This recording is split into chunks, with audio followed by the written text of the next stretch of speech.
এই যে আজ আমাদের শুনতে হচ্ছে ইসলামের রেপ করাটা কোনো পাপের বিষয় নয়, অথচ ইসলাম রেপিস্টদেরকে কি শাস্তি দিয়েছে। এই যুবকেরা যারা ইসলামের মিথ্যাচার করছে, তাদের দলে অনেকে রেপিস্ট নেতা আছে, তারা রেপকারীদের পক্ষ সাপোর্টও করে, রেপিস্টদের জন্য কোটি কোটি টাকা খরচ করে কেসও লড়ে। কিন্তু ইসলাম কি জানিয়ে দিচ্ছে, যারা রেপ করে তাদের জন্য একটাই শাস্তি, তাদেরকে মৃত্যুদণ্ড দিয়ে দিয়া গলা পর্যন্ত পুঁতে দিয়ে পাথরের আঘাত দিয়ে তাদেরকে মেরে ফেলো। কারণ নারী হলো মায়ের জাত, যে পুরুষটা মায়ের জাতের সম্মান করতে পারে না, ওই পুরুষটাকে এই জমিনের উপরে বাঁচার কোনো অধিকার নাই। এর নাম হলো ইসলাম। এ যুবকেরা, তরুণেরা, কিন্তু দুঃখের বিষয় আজ আমাদের যুব সমাজ ইসলাম বিদ্বেষীদের দলদাস হয়ে যাওয়ার জন্য, আজকে আমার কওমের মানুষেরা তাদের পিছনে ঘোরার জন্য, তাদের ঝান্ডা ধরে বওয়ার জন্য, তাদের পিছনে হুজুর হুজুর তাদেরকে দলদাস হয়ে যাওয়ার জন্য আজকে তারা বারবার আমার ইসলামের উপরে আঘাত দিতে লেগেছে। কখনো ইসলামকে নিয়ে মিথ্যাচার মিডিয়াতে বলে, কখনো ফিল্ম বানাতে লেগেছে, কখনো এমন করে মিডিয়ার মাধ্যমে, খবরের মাধ্যমে নানানভাবে ইসলামকে নিয়ে মিথ্যাচার করতে লেগেছে। এ যুবকেরা শুনে রেখে দাও, ইসলামের বিরুদ্ধে যত লাগবে মনে রাখবে ইসলামেরই তত ফায়দা হবে। কারণ ইতিহাস বলতে লেগেছে ইসলাম এমন একটা খুশবু, একে যত লড়াচড়া করে তত এর খুশবু ছড়াতে লাগে। যে আমেরিকা, যে ইউরোপ দুনিয়া ইসলামকে মেটাতে চেয়েছিল, তাদেরই ঘরের ছেলেরা দলে দলে দলে দলে ইমানের কলেমা পড়ে ইসলামের ছাতলে এসে গেছে।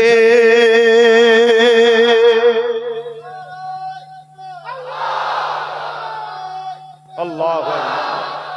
কিন্তু আমাদের তো কিছু দায়িত্ব আছে না? না, এই যে ইসলামের উপরে বারবার যে আঘাত হচ্ছে, এর বিরুদ্ধে আমাদেরও কিছু করার দরকার আছে না? না,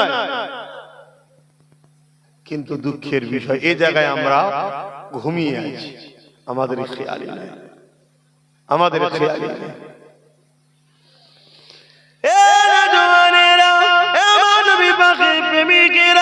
আল্লাহ নবী কত কষ্ট করে দিন ইসলাম কায়েম করেছে।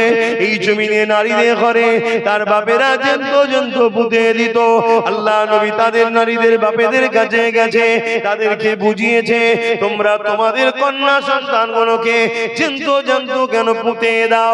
ওই সময়তে তারা বলতে লেগেছে, এই আব্দুল্লাহর বেটা মুহাম্মদ সাল্লাল্লাহু আলাইহি ওয়াসাল্লাম, নারীরা কোনো অশুভ, তাদের বাঁচার কোনো অধিকার নাই।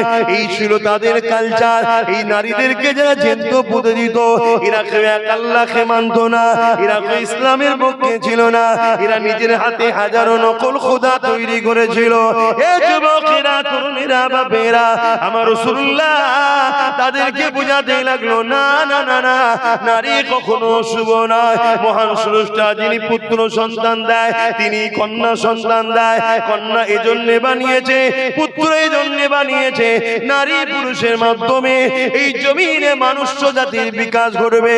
এই কন্যারও সম্মান আছে, পুত্র সন্তানেরও সম্মান আছে। তবে আমি রাসূলুল্লাহ জানিয়ে দিই, কারো ঘরে যদি প্রথমে কন্যা সন্তান হয়, এর মানে ওই বাবাটাকে, ওই আব্বাটাকে মহান স্রষ্টা জান্নাতে সুসংবাদ দেয়। আরো জোরে বলুন সুবহান।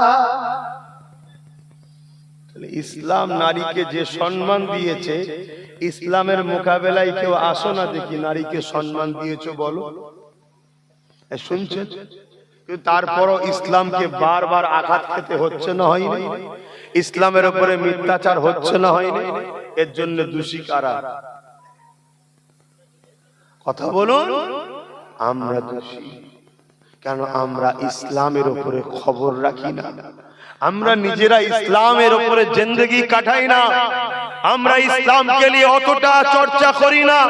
আমরা ইসলামকে নিয়ে অতটা দরদ দেখাই না, আমরা ইসলামকে নিয়ে অতটা ভাবি না, যতটা ভাবি ইসলাম বিদ্বেষী গুলোর গদিকে বাঁচাবার জন্য, যতটা ভাবি ইসলামের দুশমনদেরকে টিকিয়ে রাখার জন্য। তার সামান্য পার্সেন্ট আমরা ইসলামের পক্ষে ভাবি না। এজন্য আজকে তারা এই সুযোগে বারবার ইসলামের বিরুদ্ধে মিথ্যাচার করার সাহস পাচ্ছে।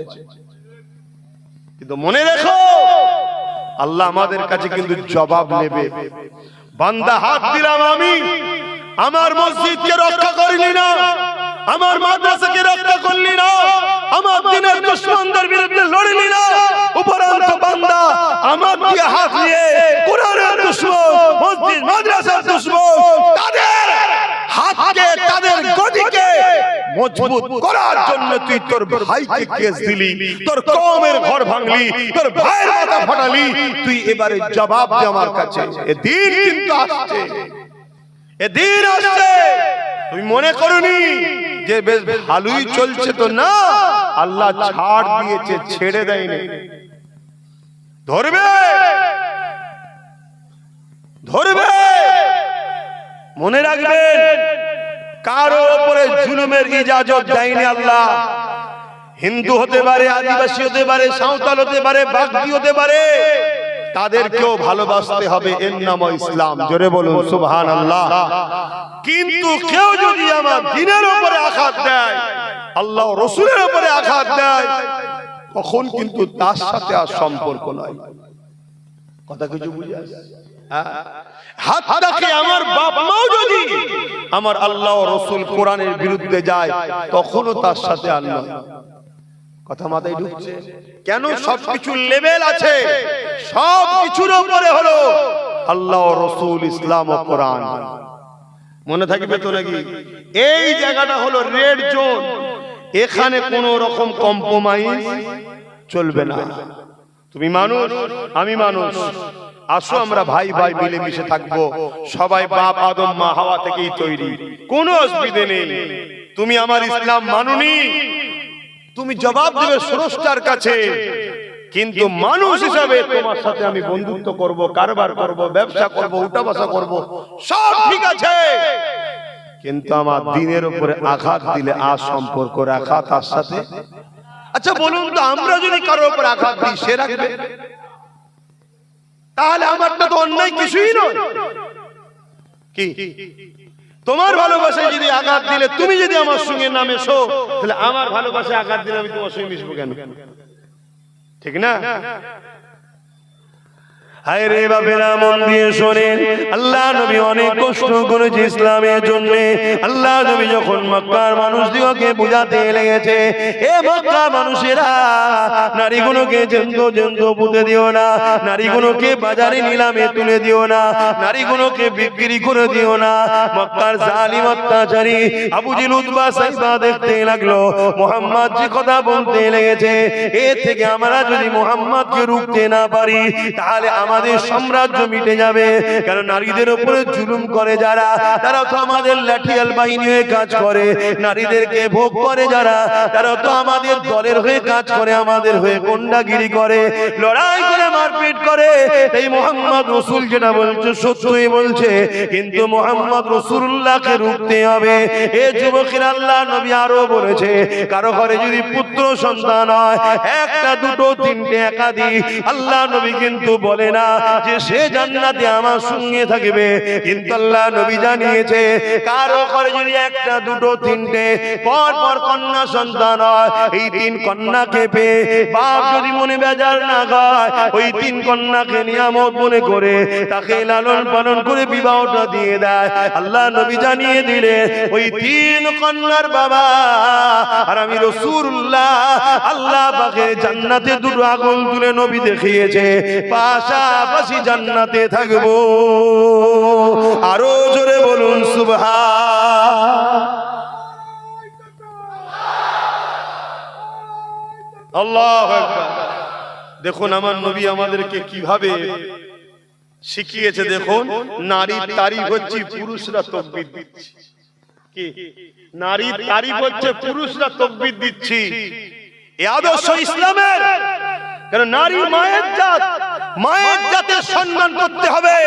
কিন্তু আজকে যারা ইসলামের নামে এই মিথ্যাচার করছে, ওই বিজেপির অর্জুন সিং তার দলের যেখানে পাওয়ার চলছে, মণিপুর হোক, উত্তরপ্রদেশ হোক, গুজরাট হোক, আসাম হোক, যেখানে যেখানে চলছে সেখানে সেখানে নারীরা সুরক্ষিত নেই, সেখানে নারীদের উপর অত্যাচার হচ্ছে, নারীদেরকে রেপ করা হচ্ছে, নারীদেরকে খুন করা হচ্ছে। তোরা নিজেরা নারীদের ইজ্জত দিতে পারিস না, তোরা নিজেরা নারী বিদ্বেষী, তোরা আজকে ইসলামের উপর আঘাত দিচ্ছিস, তোদের এই সাহসটা হয় কি করে?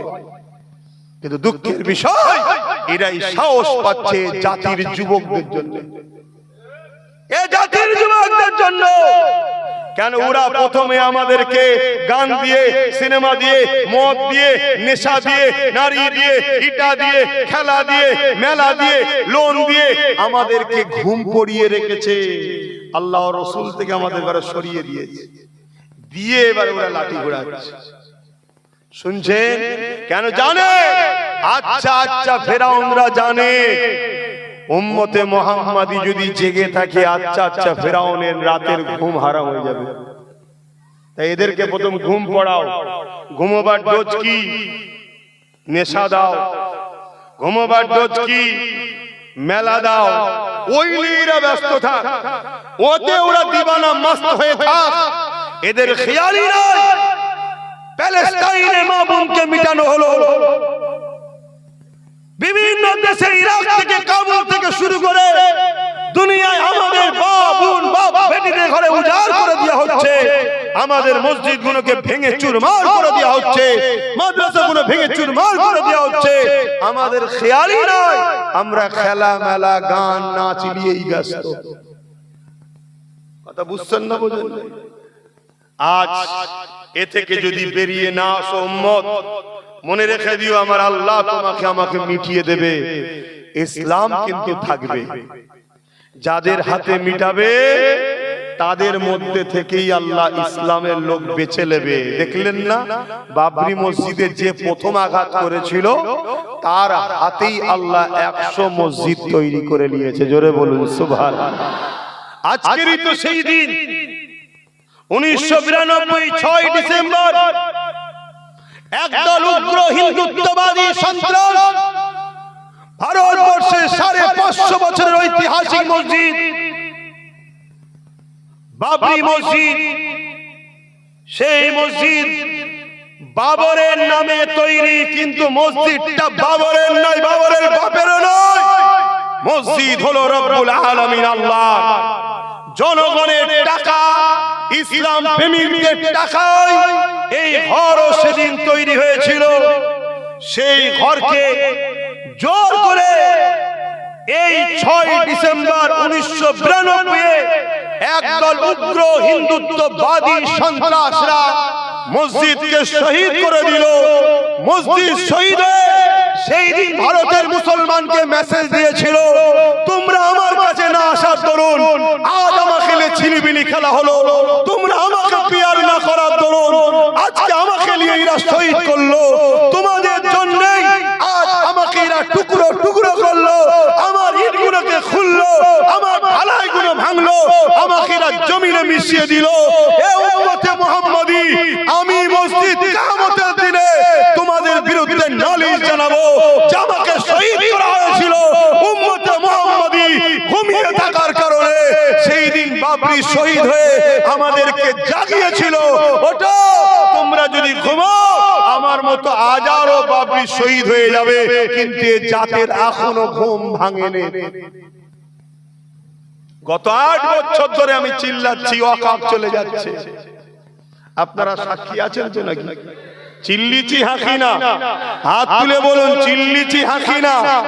8 বছর ধরে আমি চিল্লাচ্ছি ওয়াকফ যাচ্ছে, ওয়াকফ যাচ্ছে, ওয়াকফ যাচ্ছে। হাতি চিবাবার দাঁত আলাদা হয়, দেখাবার দাঁত আলাদা হয়। আমার রাজ্য সরকার হাতির মতো পাঠ করেছে, দেখিয়েছে আলাদা দাঁত, চিবিয়েছে আলাদা দাঁত।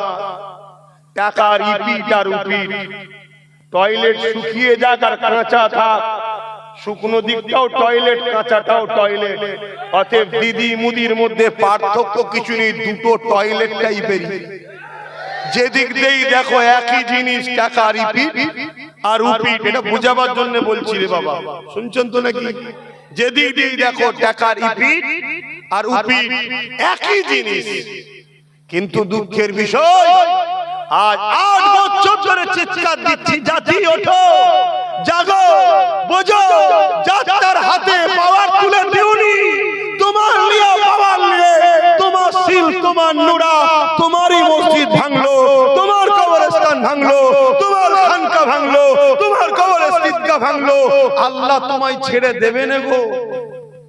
এটা তো তোমাকে আল্লাহ দিয়ে পরীক্ষা নিচ্ছিল, দেখি কি করে। কাল আল্লাহ এমনও শাস্তি দিতে পারে তোমাদের ঘরে, তোমাদের এই ভোটের পাওয়ারটাই আল্লাহ কেড়ে নিতে পারে, এদের দ্বারাই করিয়ে দেবে। তখন তুমি হয়ে যাবে কি? তখন তুমি হয়ে যাবে কি?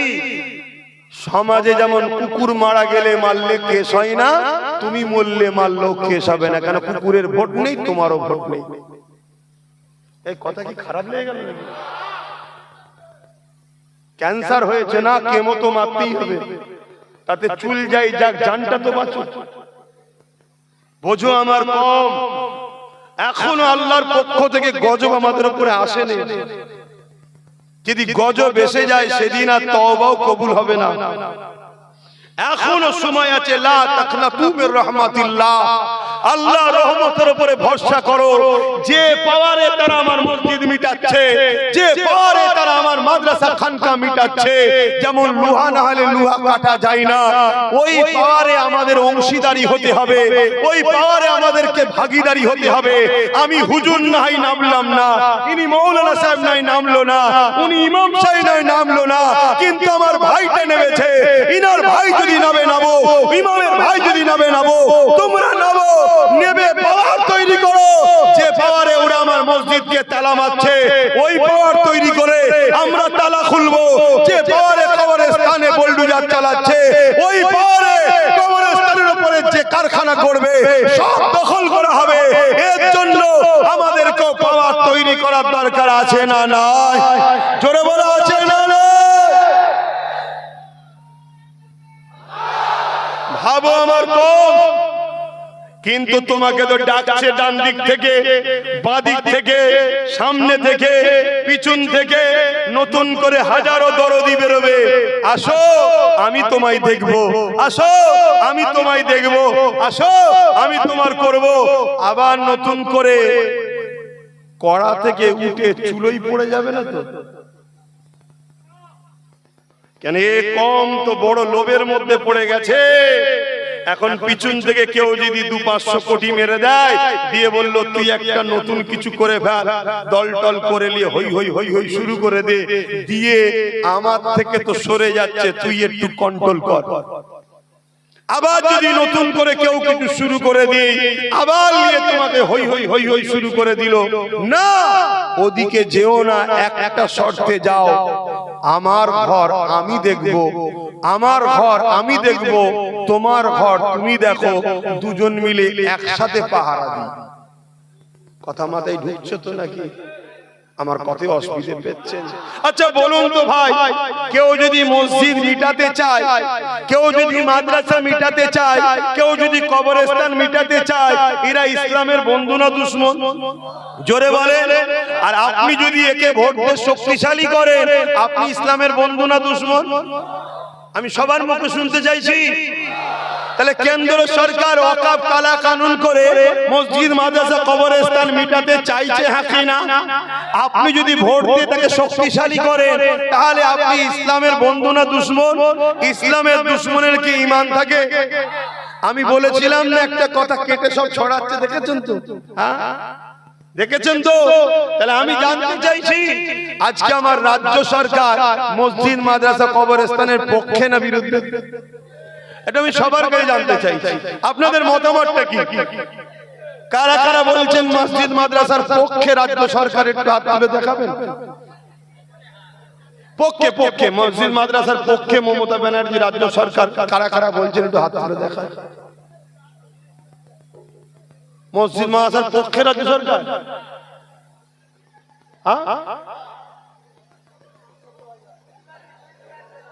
আরে কথা বলছে না তো? এই এত লোক বলছেন মমতা মসজিদ মাদ্রাসার বিরুদ্ধে, তাহলে রেড রোডে নামাজ পড়তে যাই কি করতে? ঘুমটা দিয়ে ইফতার খেতে আসে তাও বলছেন বিরুদ্ধে। এটা বেইনসাফি করছেন আপনারা। হ্যাঁ, ও মুখোশটা তখন ছিল, এখন মুখটা বুঝতে পেরে গেছে পেতনি যে কি জিনিস, এখন বুঝতে পেরেছি। ঠিক তো নাকি? হ্যাঁ, এতদিন বুঝতে পারিনি, স্বাভাবিক, না বুঝতে পারাটাই স্বাভাবিক।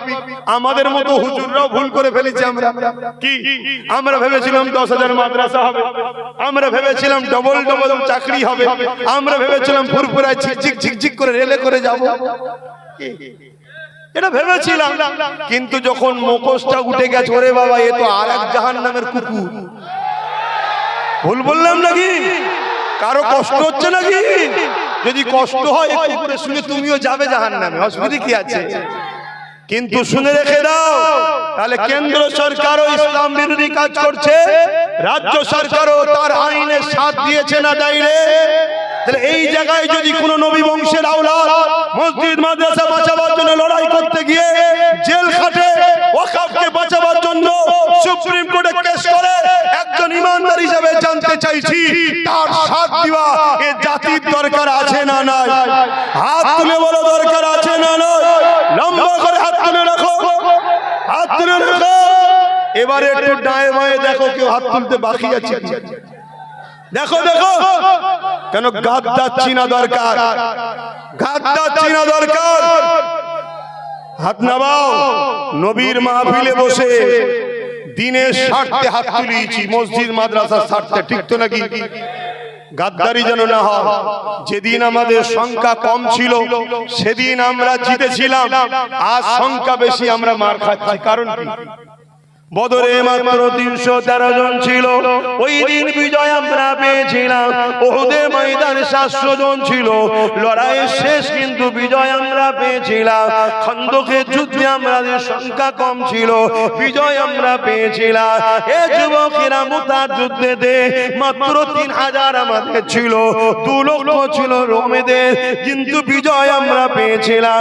সালাউদ্দিন আইবি মাত্র 12,000 ছিল, কেমন করে সেলিবিয়াদের 4 লক্ষ ছিল, বিজয় আমরা পেয়েছিলাম।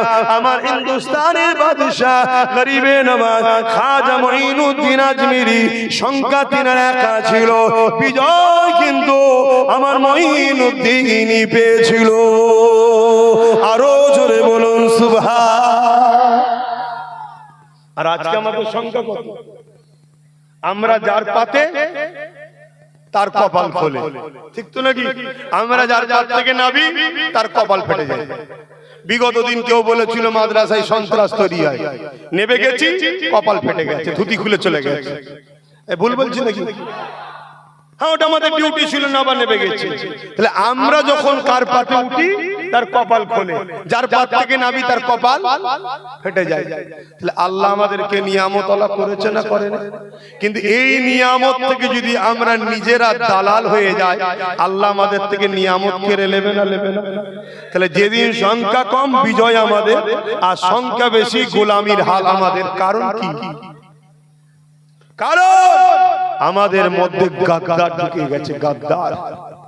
যদিও বা এক হচ্ছে ছেলেরা, অমনি বীজখানে কোন গাদ্দার ঢুকেছে, বলবে ওরম করা কি দরকার, তোরা যা করছিস সব ডাকাত চলে যাবে, তোরা যা করছিস এই হয়ে যাবে, তোরা যা করছিস ওই হয়ে যাবে।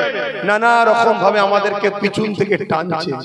আর অথচ রাসূল বলছে আখেরি জামানায়, শুনছেন তো নাকি? এই যে আজকাল যে আবহাওয়া কোনো ঘটছে, কয় বিষয় নবী কিছু বলে যাচ্ছে না, যায় না? হ্যাঁ, সব চলে গেছে।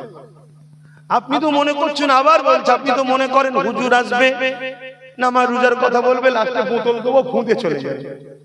ও হুজুর আপনার সিদ্দিকী নাই। কেন? আমার নবীর জীবন শুধু ওটা ছিল না, আমার নবীর জীবন ছিল 11 বছর এই জমিনের উপরে যত জুলুম, অত্যাচার, সন্ত্রাস, সমাজ বিরোধী, দাঙ্গাবাজ, ফিতনাবাজ, জালিম বাদশা ছিল, তাদের নাম নিশানাকে মিটিয়ে জমিনকে শান্তি প্রতিষ্ঠিত করেছে। তারপরে নবী মেরাজে গিয়ে নামাজ আদায় করেছে। জোরে বলুন সুবহানাল্লাহ। এটা আমার নবীর ইসলাম। শুনছেন তো আব্বা জানেরা? আমি নামাজের বিরুদ্ধে নাকি? না না না, ওটা বলছি, কিন্তু নামাজ পড়ো, আল্লাহর কাছে ধরা পড়তে হবে। যদি আপনার গ্রামে কোনো মেয়ে তার বাপ গরিব হওয়ার জন্য বিয়ে দিতে পারছে না, 22, 23, 24 বছর বয়স হয়ে যাচ্ছে, ওই মেয়ে পাপ কাজ করছে। যতগুলো ওই গ্রামে মানুষ আছে, ওই শুধু মেয়ে আর মেয়ের বাপ একা ধরা পড়বে না, ওই গ্রামের সবাইকে কিয়ামতের দিন জবাব দিতে হবে। এই কথা শুনছেন? এর নাম ইসলাম। আজকে সেই ইসলামের আলোচনা বন্ধ হয়ে গেছে। এই জন্যই তো আজকে যে যা খুশি করে নিচ্ছে। আসো যুবক, এখনো সময় আছে, ওঠো, জাগো, পরিবর্তন হও, বিপ্লব আসবে, শিক্ষা চেতনা আনবে, চেতনা বিপ্লব আনবে। তাই তোমাদেরকে জানাই, যুগে যুগে ফেরাউন ছিল, যুগে যুগে মুসা আল্লাহ এসেছে পাঠিয়েছে, যুগে যুগে এজিদ আসবে, যুগে যুগে হোসাইনিরাও থাকবে। এজিদ কার নাম? এজিদ একটা স্বৈরাচারী, অত্যাচারী, সারাবি, জালিম, লুটেরা, খুনি, বদমাইশ শাসকের নাম হলো এজিদ। আজকের যে শাসকগুলো আছে, এদের সঙ্গে মিলাও এজিদকে। আজকের দিনে এরাও ছোটখাটো এজিদ হতে আর বাকি নেই। তাহলে আমরা যদি হোসাইনি হই, এদেরকে সাপোর্ট করে হোসাইনের সঙ্গে জান্নাত যাব, এ স্বপ্ন দেখতে পারি না। আজ আমি জানতে চাইছি, কেউ যদি বলে কোরআন শেষ হয়ে যাবে, আমার উন্নতি শেষ হবে না, এ কথাটা সত্য না মিথ্যা? আপনারা কোরআন শেষ হয়ে যাবে মানেন? জোরে বলুন, মানেন? তাহলে কোন জাহান্নামী যদি বলে কোরআন শেষ হয়ে যাবে, এরপরও কোন মুসলমান যদি ওই জাহান্নামীকে সাথ দেয়, তাহলে সে কোরআনের সঙ্গে গাদ্দারি, কোরআনের সঙ্গে বিরোধী, কোরআনের সঙ্গে দুশমনী করলো না? করলো না? তুমি কোরআন মানুনি আলাদা বিষয়, তুমি কোরআন মানুনি আলাদা বিষয়, তুমি কোরআন মানুনি আলাদা বিষয়, কিন্তু কোরআনের বিরোধী করার অধিকার তোমার নাই, ঠিক না বেঠিক? যেমন আমি অনেক ধর্মের গ্রন্থ মানি না, আমি মানি না, কিন্তু তার বিরোধী করার অধিকার ইসলাম আমাকে দেয়নি। কেন? সেটা কারো পছন্দ, কারো ভালোবাসা। তাহলে তুমি কোরআন মানুনি আলাদা বিষয়, কিন্তু তুমি কোরআন শেষ হয়ে যাবে এই বলার অধিকার তোমার নাই। যখনই তুমি বলেছো তোমাকে সাপোর্ট করা ইসলামে হারাম হয়ে গেছে। কেন? ইসলাম আমাদেরকে পরীক্ষা নেবে। আল্লাহ নবী বলছে, তোমাদের জানের থেকে বেশি আল্লাহ রাসূলকে ভালোবাসতে হবে। তোমার বাপ যদি আল্লাহ রাসূলের বিরুদ্ধে যায়, তুমি যদি তার পক্ষপাতিত্ব নাও, মনে রেখে দিও, ওই বাপের হাতে আল্লাহ তোমাকে মিটাবে। তোমার সন্তান যদি আল্লাহ রাসূলের বিরুদ্ধে যায়, তুমি বাপ যদি সন্তানের পক্ষপাতিত্ব নাও, ওই সন্তানের হাতে বাপকে মার খাওয়াবে, বেউজ্জতি হতে হবে। আজকে দেখবেন অনেক সন্তান বাপকে মারে। ভালোভাবে ঠান্ডা মাথায় চিন্তা করবেন, ওই বাপ সন্তানকে আল্লাহ ও রাসূলের থেকে প্রাধান্য বেশি দিয়েছে। এটা সূরা বাকারাতে আল্লাহ বলছে। আমার কথা মাইকের আওয়াজে বুঝতে পারছেন? যেমন উদাহরণ দিয়ে বলছি, অনেক বাপ আছে, মানে মা আছে, ছেলে রাত 12টার সময় এসেছে, ফজর বেলা ঘুমিয়ে আছে, বাপ মা তাকে তোলে না, উপরন্ত বলে, আহা ছেলেটা রাত জেগে এসে একটু ঘুমো। তাহলে আল্লাহ ও রাসূলের থেকে ছেলেকে বেশি প্রাধান্য দিল না? দিল না? তো ওই ছেলের হাতে বাপ মা মার খাবে না তো কে খাবে? যদি বাপ ওই ছেলেকে তুলে দেয়, আগে আল্লাহর কাজ, দেখবেন ওই ছেলেকে আল্লাহ এমন গোলাম বানাবে, ও বাপ মার পায়ের গোড়ায় বসে থাকবে। সব কন্ট্রোল কার হাতে? সব কন্ট্রোল নিয়ন্ত্রণ কার হাতে? ঠিক তেমনি আপনি কারো সঙ্গে ব্যবসা করছেন, কোটি কোটি টাকা লেনদেন চলছে, সে যে কোনো ধর্মের হতে পারে, করুন, ইসলামে নিষেধ নাই, কিন্তু সে যদি একদিন আপনার ইসলামের বিরোধী করে, এরপরও যদি আপনি তার সাথ দেন, তার মানে আপনার কাছে পয়সাটা আল্লাহ ও রাসূলের থেকে আগে, বিজনেসটা আল্লাহ ও রাসূলের থেকে আগে, আপনাকে আল্লাহ ওই বিজনেস পার্টনারের হাতেই শেষ করবে। ঠিক তেমনি যখন কোন শাসক জালিম ইসলামের বিরোধী কথা বলবে, আপনি যদি তার সাথ দেন, তখনই আপনার বুঝে লিয়া দরকার আল্লাহ তার হাতেই আপনাকে মিটাবে। শুনছেন?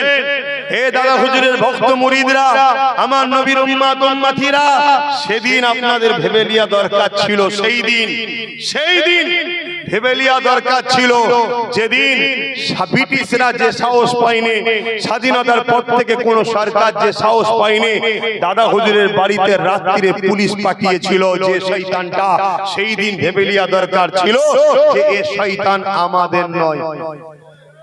যদি সেদিন ভেবে নিতেন, তাহলে আজকে এই দিনটা শুনতে হতো না যে ওয়াকাফের জন্য দিল্লি গিয়ে চিল্লাও। সেদিন যদি ভেবে নিতে আজকে এই কথাটা শুনতে হতো না যে কেন্দ্র সরকারের আইনকে আমিও মেনে নিলাম। শুনছেন তো নাকি? আজকে এই ভারতবর্ষে একটা রাজ্য আছে তামিলনাড়ু, নাম কি? তামিলনাড়ু। সেখানে মুসলিম মাত্র 5%। কত পার্সেন্ট? আর আমরা পশ্চিমবাংলায় 40%। সহমত? সহমত? হ্যাঁ, আমরা 40%। অত সহজ নয়। আর না হয় এমনি দুলাভাই দুলাভাই করে আমাদের ঘরে ভোটের সময়, এই কারণে। কিন্তু আমরা বোকা তো, আমরা সামান্য পয়সায় বিক্রি হয়ে যায়। আমরা একবারও বলিনি পার্টনারে আসবো, পার্টনারে এলো আমাদের ঘরে, এটা বলি না আমরা। এই চেতনাটা করিয়েছে সমাজকে কে? বলুন, সমাজকে এই রাজনীতির চেতনাটা শিখিয়েছে কে? আমি কি বলছি বুঝতে পারো? সমাজকে এই চেতনাটা দিয়েছে কে যে আমাদের ভাগীদারিতে আসতে হবে, চেয়ারে একটা পায়া রাখতে হবে, এটা এই জাতিকে ভাবিয়েছে কে?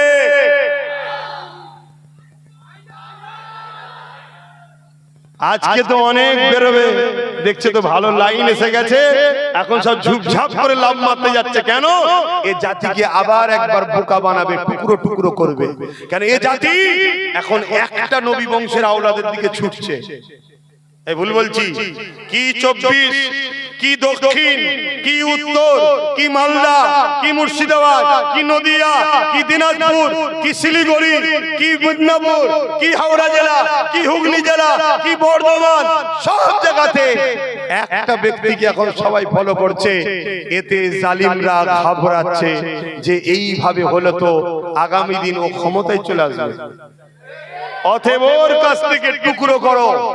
এই টুকরো করারও পরিকল্পনা শুরু হয়েছে। কিন্তু হাই আমার কম, দেখো চুলো থেকে, কড়া থেকে উঠতে গিয়ে চুলোই না পড়ে যাও।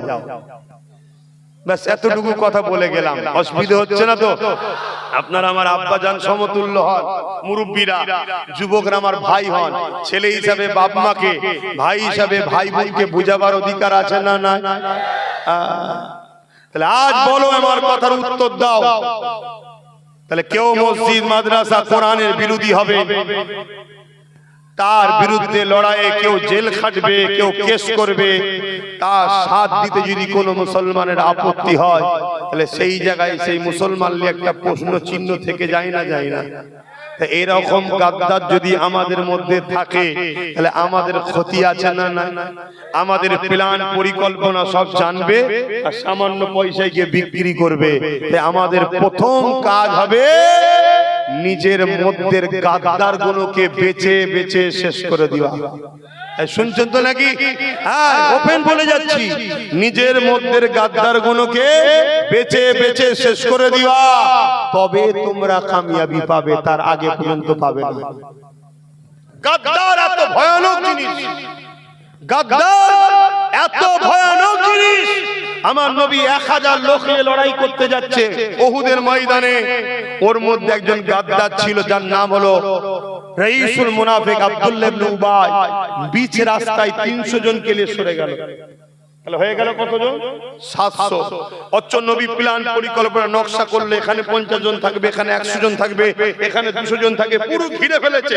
ঠিক তার মধ্যে থেকে হঠাৎ করে একদম পুরো যুদ্ধ শুরু হবে, 300 জনকে নিয়ে সরে গেল। বলুন, যুদ্ধের সিস্টেম ওলটপালট হবে না? হবে না? এই হলো গাদ্দার। এরকম গাদ্দার আমাদের মধ্যে আছে না? নাই। সামান্য পদের জন্য, সামান্য টাকার জন্য, সামান্য লোভের জন্য হঠাৎ করে দেখা যাবে গাদ্দার সাইড হয়ে গেছে। হঠাৎ করে দেখা যাবে গাদ্দার আমাদের হয়েছিল, সামান্য জন্য লাভ মেরে পালিয়ে গেছে। এই গাদ্দারকে আগে চিনতে হবে। তবে এটা চেনা কি একদিনে সম্ভব? কি করে চিনবেন? এই লড়াইয়ের মধ্যে দিয়ে আস্তে আস্তে আস্তে আস্তে আস্তে ঠিক চেনা যাবে। আসেন বাবেরা, নওজওয়ানেরা। আচ্ছা, এখানে আরেকটা কথা বলি। আচ্ছা, আমার এই আলোচনায় আপনাদের কারো মনে হচ্ছে না তো হুজুরের ছেলে রাজনীতির কথা বলছি কেন? কি গো আব্বা, এটা মনে হচ্ছে নাকি? এখন আর মনে টনে করার ব্যাপার নেই তো। নেতারা যখন ধর্মনীতিতে ঢুকে পড়েছে, হুজুরদের রাজনীতি তো ঢুকতেই হবে। তুই আমার ঘরে ঢুকিস, আমি তোর ঘরে ঢুকবো না? কি? তবে তো তুই বুঝবি পরের ঘরে তোর কি মারা কত ব্যথা। হ্যাঁ, তখন তো তুই বলবি কি হচ্ছে কি হচ্ছে, হুজুর মানুষ এরকম করবে কেন? আমি তখন বলবো নেতা মানুষ মসজিদ মাদ্রাসা নিয়ে ব্যস্ত কেন? তুই তোর জায়গায় চলে যা, আমরা বলি সাহেবরা আমার জায়গায় চলে যাই কি? তাহলে অনেক সময়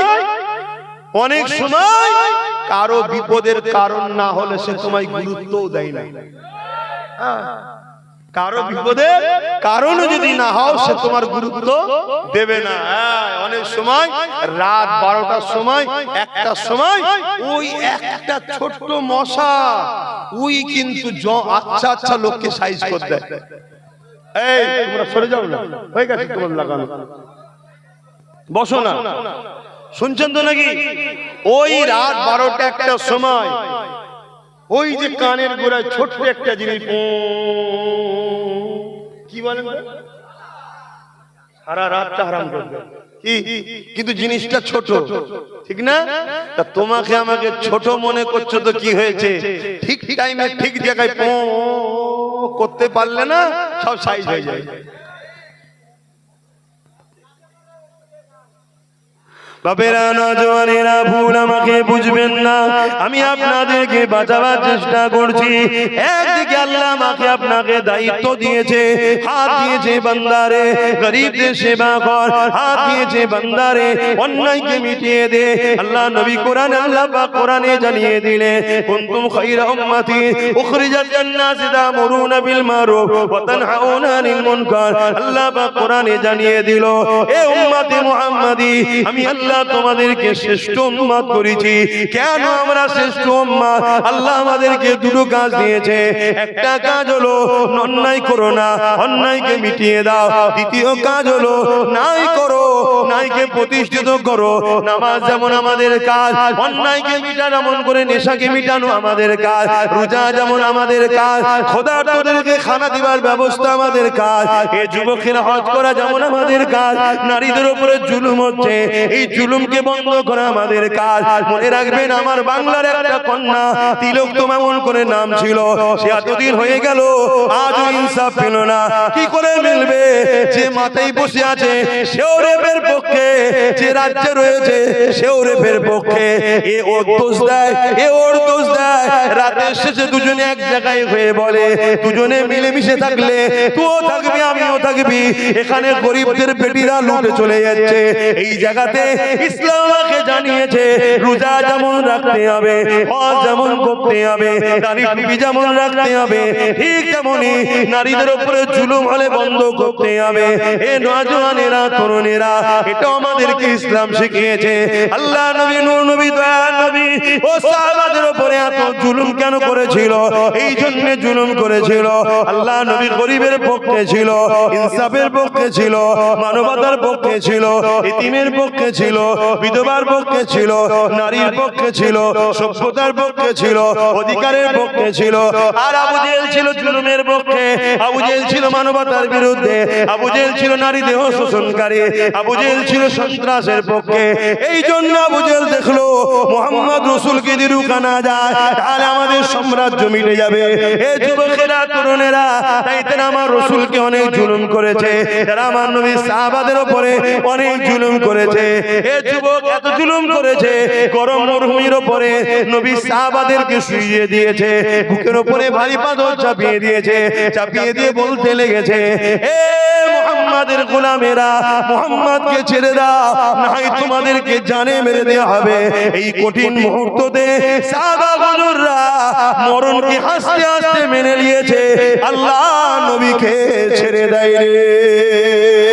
আরো জোরে বলুন সুবহান। সেই নবী পাকে দেখানো রাস্তায় আজ যদি এতিমের উপরে জুলুম হয়, আমরা লড়বো এতিমের পক্ষে দাঁড়িয়ে। আজ বিধবার উপরে জুলুম হয়, বিধবার পক্ষে দাঁড়িয়ে লড়বো। আজ যদি হিন্দু হোক, আদিবাসী, সাঁওতাল হোক, কোন গরিবের উপরে যদি বেইনসাফি হয়, তার পক্ষে দাঁড়িয়ে আমরা লড়বো। এই যুবকেরা, তরুণেরা, আজ মানুষের অধিকারের জন্য আমরা লড়বো। কারণ এটা নবী পাকের সুন্নাত।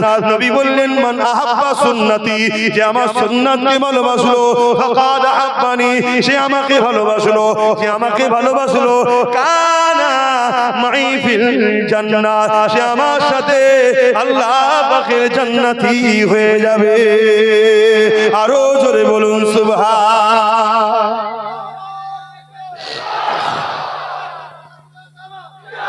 শুধু মেসওয়াক করা সুন্নত নয়, দস্তরখান বিছিয়ে খাওয়াটা সুন্নত নয়, এখন তো সুন্নত শুধু এগুলো হয়েছে। শুনছেন তো নাকি? এগুলোর থেকে অনেক বড় বড় সুন্নত হলো জালিম শাসকের বিরুদ্ধে লড়ে আল্লাহর জমিন আল্লাহর সৃষ্টিকে নিরাপত্তা রাখার নাম ইসলাম। এটা আরো বড় সুন্নত নবীর।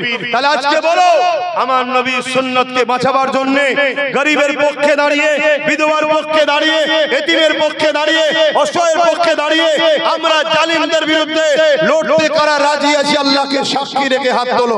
লড়তে রাজি আছে? রাজি আছে? হাত নামান। তাহলে লড়তে যখন রাজি আছে, আজকের ফেরাউন আপনারও বুকে ভারী পাথর তুলতে পারে। আজকের নমরুদ, আজকের আবু জেহেল, উতবা, সাইবা আপনাকে জেল দিতে পারে, মারতে পারে, ঘর ভাঙতে পারে, কেস দিতে পারে। আপনারা এগুলো সহ্য করতে পারবেন? জোরে বলেন, পারবেন তো নাকি? যদি পারেন তাহলে এগিয়ে আসেন, আর যদি বলেন পারবো না, পরকালে জাহান্নাম সহ্য করতে পারবেন? তাহলে এখানে মার খান। যেকোনো এক জায়গায় তোমায় মার খেতে হবে। নবীরা মার খেয়েছে ইনসাফকে প্রতিষ্ঠিত করতে গিয়ে। হযরতে মূসা আলাইহিস সালাম মা শিশুবেলায় নৌকোতে করে, যে কাঠের বাক্স করে মায়ের মমতার কোল থেকে বেরিয়ে চলে যেতে হয়েছে। বড় নিজের মিশর ছেড়ে তাকে রওনা দিতে হয়েছে। 40 বছর নিজের এলাকা থেকে বাইরে থাকতে হয়েছে। আমার নবী মুহাম্মদ সাল্লাল্লাহু আলাইহি ওয়াসাল্লাম যাকে না বানালে কিছুই বানাতো না, মক্কা ছেড়ে দিয়ে ইয়াসরিবে হিজরত করতে হয়েছে। আর তুমি বলছো আমি পারবো না, তাল মিলিয়ে চলবো, তোমার পরকাল কামিয়াবি। জোরে বলো। এতদিন গায়ে হাওয়া লাগিয়েছো, এতদিন ছিল হাতের মুঠোর মধ্যেই, কিন্তু নিজে হাতে তো ফসকে দিয়েছো। এবারে এই মসজিদ মাদ্রাসা ওয়াকফকে ফিরাবার দায়িত্ব তোমার আমার। যদি ফিরাতে না পারো, আল্লাহর আযাবের জন্য অপেক্ষা করো। আল্লাহ ছেড়ে দেবে মনে করেছো? এবার আল্লাহর আযাব ভূমিকম্প হয়েও হতে পারে, আসমান থেকে কোনো কিছু পড়ে হতে পারে, কঠিন কঠিন ভাইরাস বিমারে হতে পারে, বা জালিম হুকুমতদের দিয়ে আমাদেরকে মেরে দিতে পারে। আমার কথা ওপেন বাবা, অসুবিধা হচ্ছে নাকি? আর যদি বলো যে না ভুল হয়েছে, তওবা করো। যে পথে ওরা দখল করেছে ওই পথে গিয়েই আবার ফিরিয়ে আনো। দ্বিতীয় কোন পথ আমার জানা নেই। তোমাদের থাকে বলো, তাসবিহ করবেন, সুবহানাল্লাহ সুবহানাল্লাহ সুবহানাল্লাহ সুবহানাল্লাহ সুবহানাল্লাহ ওয়াকাফতুল্লাহ সাকাফতুল্লাহ হয়ে যাবে। তাহলে তো আমার নবী পাক সাল্লাল্লাহু আলাইহি ওয়াসাল্লাম হাত তুললেই তো হয়ে যেত সব। আল্লাহ আমি দুনিয়ায় এসেছি, আবু জেহেল, উতবা, সাইবা, উমাইয়া সব মরে যায় যেন আল্লাহ। অনেকে বলে হুজুর বদ্ধ করেন না, মরে যায়। যদি মরে যেত তাহলে বেলালের ঈমান পরীক্ষা নেবে কি করে? আমার কথা বুঝছেন তো নাকি? না আওয়াজ ভুল হচ্ছে? কিছু ভুল হচ্ছে নাকি? এলা ঝিমিয়ে গেলি কেন রে বাবা? ভুল হচ্ছে। তোমরা তো অনেক হুজুরের ওয়াজ শোনা মৌলী সাহেব বাবা, আমাদের থেকে বড় বড় মাওলানা আল্লাহ করে তোমরা কত ওয়াজ শুনেছে। ভুল বুঝুনি, আমাকে পরিবর্তন হও, এখনো সময় আছে, এখনো সময় আছে। আমরা সবাই মিলে নবী বংশের আওলাদের পাশে দাঁড়াবো। সে গিয়ে বুঝাচ্ছে দলিতদের ঘরে, দলিতদের বুঝাচ্ছে। দলিতরাও বিপদে আছে না? না, তাদের কত পিটিয়ে পিটিয়ে মেরে ফেলছে, তাদের ঘরে তো খুন করছে, তাদের তো পড়াশোনা থেকে নেবিয়ে দিচ্ছে। তারা যে বুঝাচ্ছে, সে যে বুঝাচ্ছে মতুয়াদের ঘরে। আমরা তো এতদিন জানতাম মতুয়ারা ভারতীয়, কিন্তু দিদি মুদি মিলিয়ে আমাদেরকে জানিয়ে দিল মতুয়ারা হলো বাংলাদেশি। কথা বুঝছেন না? অথচ মতুয়াদের ঘরে আগের সরকার অনেক ফ্যাসিলিটি দিয়েছিল। এই আসার আগে যে সরকার ছিল, মতুয়াদের অনেক উপকার করেছিল বাবা। বিশাল বিশাল কলোনি, রাস্তাঘাট কি করেছে না করে না? হ্যাঁ, আমাদের না করলেও ওদের করেছিল। আর ওরাই রাতে রাতে ঝাঁপ মেরে দিয়েছিল। এখন ভাবলো হয়তো আরো কিছু পাবো, কিন্তু ঝাঁপ মারতে গিয়ে দেখা যাচ্ছে বাংলাদেশি হয়ে গেছে। কিন্তু এরপরও মতুয়া ভাইদের সঙ্গে আমরা বন্ধুত্ব করবো, ঠিক না বেটি? আমার ভাই গিয়ে বুঝাচ্ছে, ভাই তোরা যেখানে বেশি তোরা দাঁড় করা, আমরা 20-30%, 25% আছি, তোদেরকে সাথ দিচ্ছি। যেখানে দলিত বেশি তোরা দাঁড়া, আমরা 15-20-30% আছি, তোদেরকে সাথ দিচ্ছি। যেখানে আদিবাসী বেশি তোরা দাঁড়া, আমরা 20-30% আছি, তোদেরকে সাথ দিচ্ছি। জল জঙ্গলে সব আদিবাসীরা আছে না? আবার যেখানে আমরা বেশি, যেমন দেখুন গাই হারুয়াই, এসব জায়গায় আমরা বেশি না, এখানে আমরা দাঁড়াবো, তোরা যা আছিস 15-20% আমাদেরকে সাথ দে। এখান থেকে আমরা বেরোই, তোরা ওখান থেকে বেরো, মিলে মিশে একসাথে আমরা শক্তিশালী হব। কেন গরিবরা আজকে বড় বিপদে। এই জায়গায় সবাই সবার সাথ দিচ্ছে, তোমরা কি তোমার নিজের ভাইয়ের সাথ দেবে? কি গো, আর না 500-1000 এসে গেলে বিক্রি হয়ে যাবে? হ্যাঁ ঠিক বলছো? মনে কষ্ট হচ্ছে আমার কথা শুনে? আমার কথাই কারা সহমত? আরো একবার হাত দিয়ে তুলে দেখাও, ভাইয়ের সাথ দেবে তো? ঠিক বলছো তো? কোনো লজ্জা টজ্জার ব্যাপার নেই। ইফতার পার্টির নামে ইসলাম বিদ্বেষীদের নিয়ে বেরুজাদের গুজে গুজে তরমুজ খাওয়ানো হচ্ছিল। হ্যাঁ, তখন মনে হয় না এটা ধর্ম নিয়ে কি হচ্ছে? আব্বাস সিদ্দিকী বলাতে কষ্ট হচ্ছে। হ্যাঁ, আমি তো এখনো সহ্য করে আছি, আমি আরো কিছু পারি করতে, আরো বলতে পারি। কথা বুঝে আসছে? হ্যাঁ, কত কি হয়েছে আমার ধর্মকে নিয়ে। তখন মনে হয় না যে নবী দিবসের মেম্বার, বিশ্ব নবী দিবস মেম্বারে ফাসেক ফাজিল বেহুদা পিশাব করে পানি নিতে জানে না, তাকে তুলে নিয়ে হই হই করেছে না করে না? আর নবীর ঘরের ছেলে নবীর মেম্বারে বসে নবীর উম্মতকে নবীর দ্বীনের দুশমনদের বিরুদ্ধে বোঝাচ্ছে, তো সমস্যা হচ্ছে কেন? এরপরে যদি কোনো মুসলমানের আমার কথায় সমস্যা হয়, জানবেন এই হলো আমার জাতির মধ্যে গাদ্দার। কথা মাথায় শুনছে? আর ওই গাদ্দার নিয়ে আরো একটা কথা বলে যাচ্ছি, শোনেন, মুসলমানের বেটা নিজের ক্ষতি করতে পারে, কোনদিন দ্বীনের দুশমন হতে পারে না। আর মুসলমানের বেটা যখন দ্বীনের দুশমন হবে, তখন জেনে নিও এ চাষ হয়েছে আমাদের জমিনে, কিন্তু একে চাষ করেছে অন্যজন। সকলে বলি আলহামদুলিল্লাহ। এটা আল্লাহর দরবারে শুকরিয়া কোটি কোটি, আজকে জান্নাতের বাগানে ঢোকার জন্য ছেলেরা ঠেলাঠেলি করছে, ঝগড়া করছে। বলুন আলহামদুলিল্লাহ। এটা আল্লাহ শুকরিয়া। এই ছেলেরা এখানে বসার নয়, এদেরকে দুনিয়া এত ঘোল খাইয়েছিল, এরা তো অন্য জায়গায় আড্ডা দিয়ে বেড়াতো। আজ আল্লাহ দরবারে শুকরিয়া, রাস্তায় ঠেলাঠেলি চলছে, এখনো জায়গা হচ্ছে না। এটা কি আল্লাহ শুকরিয়া নয়? আল্লাহ আমাদেরকে পরিবর্তন হওয়ার তৌফিক দেন। বলুন আল্লাহুম্মা আমিন। মনে রাখবেন, এই দুনিয়া আমাদের জন্য চিরস্থায়ী নয়। আজ আছি কাল নাই, চলে সবাইকে যেতে হবে। এই পৃথিবীতে হাজারো ধর্ম আছে, কোন ধর্মের পক্ষে বিপক্ষে কথা বলার কোনো ইন্টারেস্ট আমার নাই। আমি এসেছি, আমাকে আল্লাহ যে ধর্ম মিলিয়েছে, শুকরিয়া আল্লাহর কাছে। ইন্না দীনা ইনদাল্লাহিল ইসলাম। মহান স্রষ্টা রব্বুল আলামিনের কাছেও মনোনীত পছন্দনীয় ধর্ম হলো ইসলাম। সেই ধর্ম আল্লাহ আমাকে মিলিয়েছে, আমাদেরকে মিলিয়েছে। যারা যারা খুশি জবান খুলে চিৎকার দিয়ে বলুন আলহামদুলিল্লাহ। বাকি কে কি করছে না করছে তার পছন্দ, তার আস্থা তার কাছে। আমাদের অন্য কাউকে নিয়ে অ্যালার্জিও হয় না, আর কারো বিরোধী করার শখ নেই। কিন্তু এই সমাজে একদল মানুষ বেরিয়েছে যাদের সর্বসময় ইসলামে অ্যালার্জি হয়। আমাদেরকে নিয়ে তাদের বড় অ্যালার্জি। একদল মানুষের তো পেটই চলে মুসলমান নাম নিয়ে, দিন রাত মিডিয়াতে মুসলমান মুসলমান মুসলমান মুসলমান মুসলমান মুসলমান মুসলমান মুসলমান মুসলমান, তাদের পেটটা পর্যন্ত চলে। আলহামদুলিল্লাহ, এই মুসলিম ওয়ার্ডটাতেই পেট চলছে। আল্লাহ কি নিয়ামত করেছে মুসলমানদের, বলুন সুবহানাল্লাহ। সবার লক্ষ্য আমাদের দিকে। ইরা কি করছে, ইরা কি করছে, ইরা কি করছে? আল্লাহ শুকরিয়া। এটা বাপ এই ছেলে, এদেরকে একটু বাপ সুযোগ দে, এরা অনেক দূর পর্যন্ত ওদের খবরটা পৌঁছায়, এটাও দরকার। কিন্তু তোরাও একটু লোকের কথা শুনতে হবে, ঝাঁঝ না শুনতে পারলে কারবারি হওয়া যায়। আর আপনাদেরও বলছে দেন, এরা ঠিকঠাক করে লিখ, এগুলো আগে থেকে করে নিতে হয়। এখানে শুধু আপনারা বলে শুনছেন তা নয়, এই খবর এখন বসে কেউ কাতারে দেখছে, কেউ দুবাইয়ে দেখছে, কেউ আমেরিকা দেখছে, কেউ লন্ডনে দেখছে, কেউ ফ্রান্সে দেখছে, আবার হিন্দুস্তানের বিভিন্ন রাজ্য থেকেও দেখছে। এদের একটা অবদান আছে।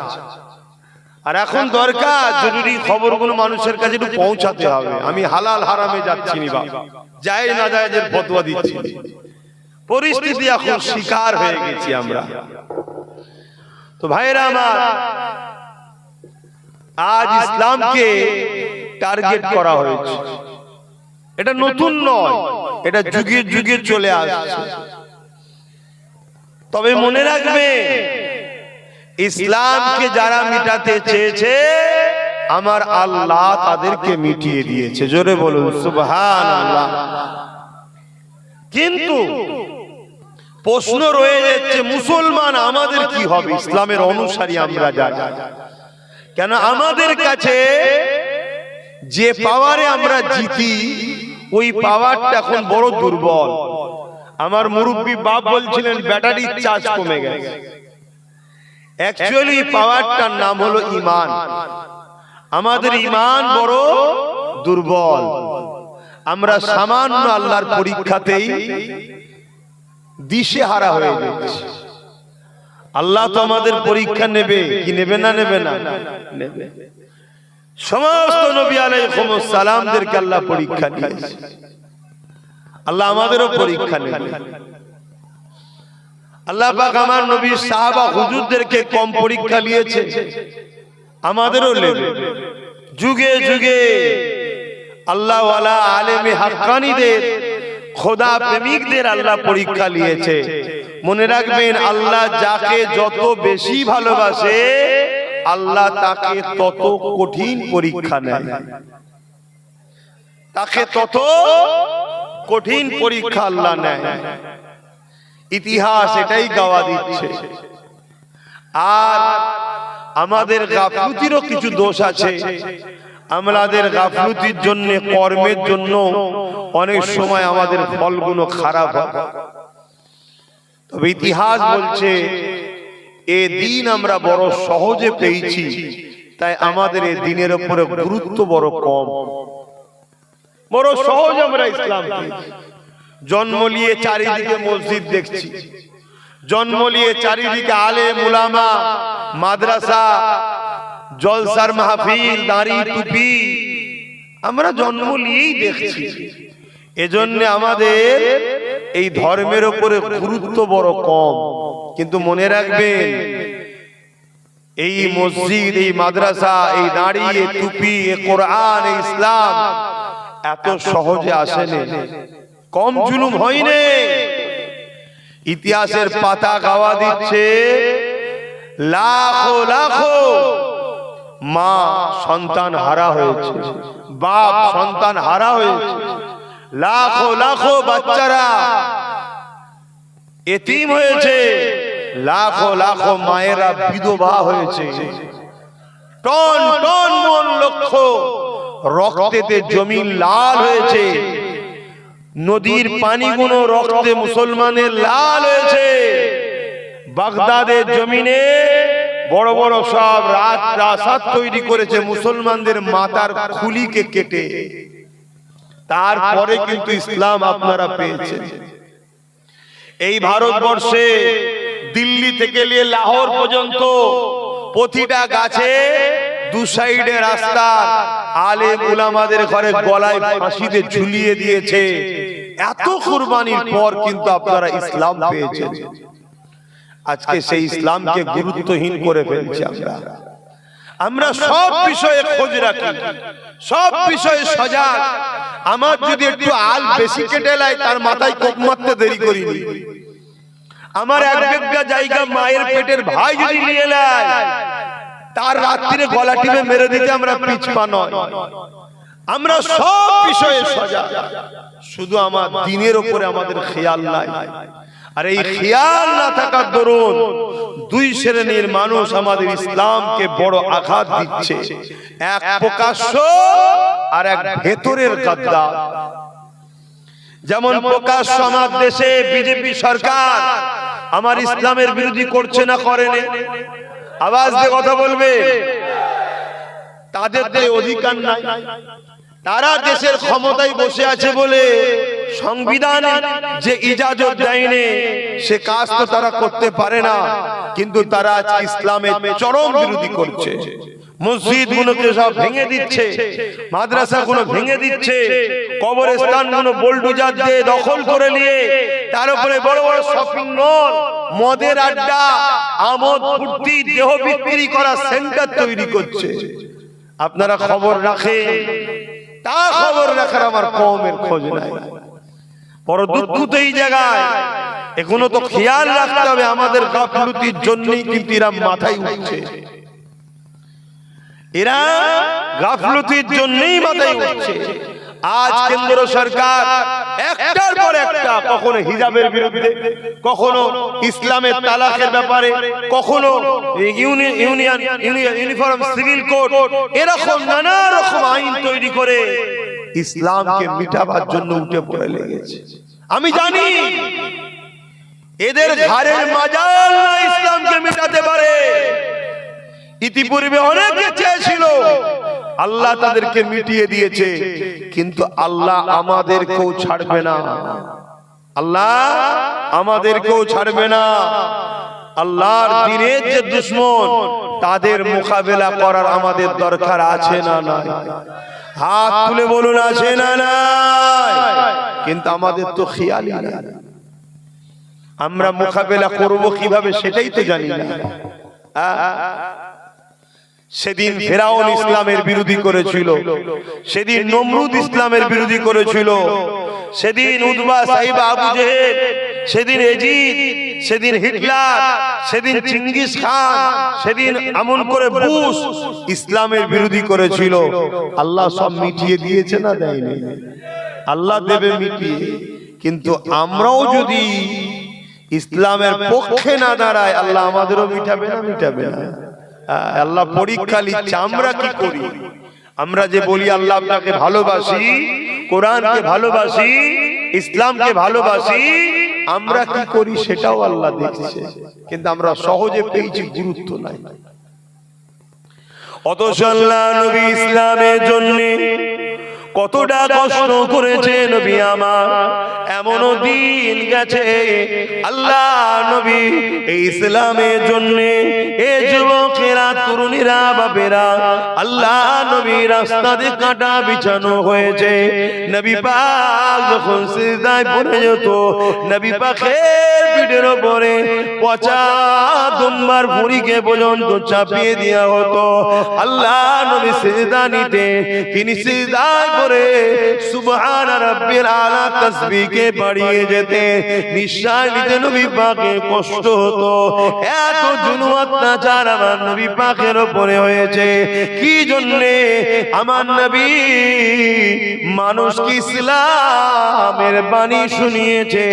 ইসলাম বলতে একত্ববাদকে বিশ্বাস করা, ইসলাম বলতে নারীদের অধিকার দেওয়া, ইসলাম বলতে খোদার্থ মানুষকে খানা খাওয়ানো, ইসলাম বলতে বস্ত্রহীনকে বস্ত্র দেওয়া, ইসলাম বলতে জুলুম মুক্ত সমাজ গড়া, ইসলাম বলতে সন্ত্রাস মুক্ত সমাজ গড়া, ইসলাম বলতে নেশা মুক্ত সমাজ গড়া। এ যুবকেরা, আমরা মনে করি ইসলাম মানে দাড়ি, টুপি, নামাজ, রোজা, কিন্তু বড় দুঃখের বিষয়, নামাজ, রোজা, দাড়ি, টুপি এটাও ইসলামেরই পাঠ, কিন্তু এটা ব্যক্তি জীবনের অধ্যায়। কিন্তু ইসলাম সমাজকে দুর্নীতির হাত থেকে মুক্ত করা, জুলুমের হাত থেকে মুক্ত করা, নারীদের অধিকার দেওয়া, মানবতা প্রতিষ্ঠিত করা, পিপাসু মানুষের পিপাসা মিটানো, এটা হলো ইসলামের মূল রাস্তা।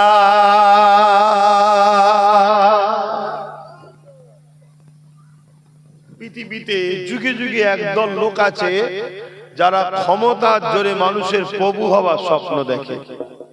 শুনছেন তো আপনারা?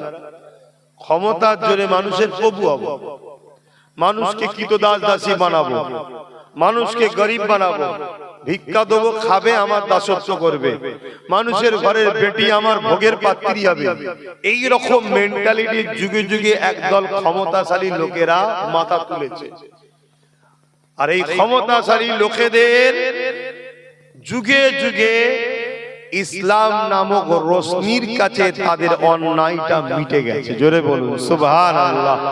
তাই তারা যুগে যুগে ইসলামের আলোকে বন্ধ করার চেষ্টা করেছে হাজারো দিক দিয়ে।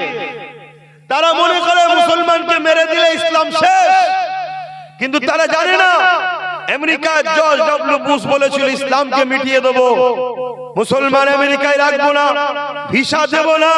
কিন্তু আমার আল্লাহ জর্জ ডব্লিউ বুশের কন্যাকে ইমানের কালেমা পড়িয়ে মুসলমান বানিয়ে হাফেজে কোরআন বানিয়েছে। জোরে বলুন সুবহানাল্লাহ।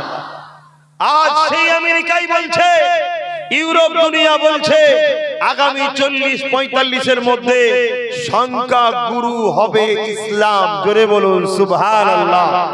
ইসলামের সত্যের কাছে যুগে যুগে সন্ত্রাসবাদীদের মিথ্যাচার মিটেছে, ইসলামের মানবতার কাছে যুগে যুগে মানবতা বিরোধীরা মিটে গেছে, ইসলামের ইনসাফের কাছে যুগে যুগে বেইনসাফিকারীরা মিটে গেছে। তাই বেইনসাফি, মানবতা বিরোধী, সমাজ বিরোধী, ইনসান বিরোধী নারীদেরকে যারা শোষণ করা পছন্দ করে তারা ইসলামকে যুগে যুগে মিটাবার চেষ্টা করেছে। যেমন আমার পশ্চিম বাংলার এই উত্তর 24 পরগনার ভাটপাড়া ব্যারাকপুরেতে একজন মানবরূপী পশু বেরিয়েছে যার নাম হলো অর্জুন সিং। শুনেছেন তো? সে বক্তব্য দিতে দিতে বলছে ইসলাম নাকি রেপ করাটা ইসলামে কোনো খারাপ পাপ কাজ নয়। বলুন নাউজুবিল্লাহ। বলুন আপনারা কি বলছেন, রেপ করা ভালো? জোরে বলবেন তো, তাহলে তো বলতে হয় নাউজুবিল্লাহ। কিন্তু এত বড় কথা বললো, এটা সত্য না মিথ্যা? মিথ্যা কথা বলেছে না সত্য কথা বলেছে? ইসলামের উপরে মিথ্যাচার করছে কেন? যাতে করে মানুষ ইসলামকে ঘৃণা করে, মানুষ মুসলমানকে দেখলে মারে। এদের আমাদের পিছনে একটা বিরাট বড় পরিকল্পনা করছে। কিন্তু এর থেকেও বড় দুঃখের বিষয়, এই বাংলায় আমরা যাকে সহযোগিতা করে সরকার বানিয়েছি এরকম একটা অপদার্থকে আজও পর্যন্ত অ্যারেস্ট করলো না। কি করলো? কি করলো না। উপরন্তু এর বিরুদ্ধে আওয়াজ যদি কোনো সাধারণ লোক তোলে হয়তো তাকে অ্যারেস্ট করে নিতে পারে। শুনছেন তো নাকি? তাহলে চিন্তা করুন, এরা সব তলে তলে মিলে মিশে আছে। এদের সবার লক্ষ্য একটাই, আমিনা লালের মেসেজকে বন্ধ করো, মোহাম্মদ রসুলের মেসেজকে বন্ধ করো। কেন? মোহাম্মদ রসুল ইনসাফের কথা বলেছে, ইনসানিয়াতের কথা বলেছে, জাস্টিস ন্যায়ের কথা বলেছে, ক্ষুধার্ত মানুষকে খানা খাওয়াবার কথা বলেছে, বস্ত্রহীনকে বস্ত্র দিবার কথা বলেছে। আর আমার কওমের একদল মোল্লা মৌলী সাহেব আছে, তাদের কাছে নামাজ রোজা ছাড়া আর কোনো ধর্মে কিছু নেই, শুধু নামাজ রোজা, নামাজ রোজা, নামাজ রোজা, নামাজ পড়ে বড় 72টা দল জাহান্নামে যাবে এতিমের হক আদায় না করার জন্য। নামাজ পড়ে বড় 72টা দল জাহান্নামে যাবে মানুষের অধিকার না দেওয়ার জন্য। তাহলে নামাজ যেমন আছে, এতিমের অধিকারের কথাও আছে। রোজাও যেমন আছে, সমাজে হিন্দু হোক, আদিবাসী, সাঁওতাল, বাগদি, খ্রিস্টান, দুলে, মুচি, যেই হোক না কেন আল্লাহর সৃষ্টিকে ভালোবাসার কথাও ইসলাম বলেছে। জোরে বলুন সুবহানাল্লাহ। এটাও বলা দরকার আছে না? আমার কথা ভুল বুঝছেন না? এই তো আমি মাগরিবের নামাজ পড়লাম, প্রথম যে জলসাই ছিল আপনারা এখানে পড়েছেন। বলুন তো, আমি যদি নামাজ না পড়তাম আপনাদের কারো ক্ষতি হতো? কথা বলে আমার ক্ষতি হতো, আমাকে আল্লাহ ধরতো, এই নামাজ পড়িনি কেন? আপনাদের কারো ক্ষতি হতো? আচ্ছা, আমি বা আপনারা নামাজ পড়েছে, যারা নামাজ, আমরা যারা নামাজ পড়েছি, যারা পড়েছি আমরা, এতে আমাদের নামাজ পড়াতে সমাজের কি উপকার হয়েছে বলুন তো? বলুন, আমরা যারা নামাজ পড়লাম, আমাদের নামাজ পড়াতে সমাজের কি উপকার হলো? আমাদের উপকার হলো। আমরা আল্লাহকে সেজদা দিয়েছি। আল্লাহ নবী বলছেন যে আল্লাহকে সেজদা দেয়, আমার আল্লাহ তার মাথাকে কারো কাছে নত করে না এবং তাকে আল্লাহ জান্নাতের সম্মানের তক্তায় বসতে দেবে। জোরে বলুন সুবহানাল্লাহ। এবং সে তার রবের কুদরতি কদমে মাথাকে নত করলো। জোরে বলুন সুবহানাল্লাহ। আরো অনেক ফজিলত আছে, সেটা আমার হয়েছে, যে পড়েছে তার হয়েছে, সমাজের কি উপকার হয়েছে বলুন। কিন্তু আমরা যদি সমাজ থেকে নেশা মুক্ত করতাম, যে সমাজে মদ চলবে না, গেঁজা চলবে না, নেশা চলবে না, এটা যদি মুক্ত করতাম, তাহলে সমাজের উপকার হতো না? হতো না? 100-র মধ্যে 80টা অ্যাক্সিডেন্ট হয় মদের কারণে, 100-র মধ্যে 80টা ক্রাইম হয় মদের কারণে, 100-র মধ্যে 80টা পরিবার ডিভোর্স হচ্ছে মদের কারণে। এই মদের কারণে সমাজ, যে যুব সমাজ ধ্বংস হয়ে যাচ্ছে, এই মদের পক্ষে ইসলাম না বিরুদ্ধে? বলুন বলুন। তাহলে এই মদটাকে বন্ধ করার জন্য আমাদের দায়িত্ব নেওয়া দরকার আছে না? না, এই তাহলে কখন ভাববেন? বলুন। তাহলে একটা ব্যক্তি জীবনের কল্যাণ আর একটা সমাজ জীবনের কল্যাণ। নামাজ, রোজা, দাড়ি, টুপি, এগুলো ব্যক্তি জীবনের কল্যাণ। আর মদ, ঘুষ, দুর্নীতি, জুলুম, এটা সমাজ জীবন যদি বন্ধ করা যায়, সমাজ জীবনের কল্যাণ হবে। আল্লাহ নবী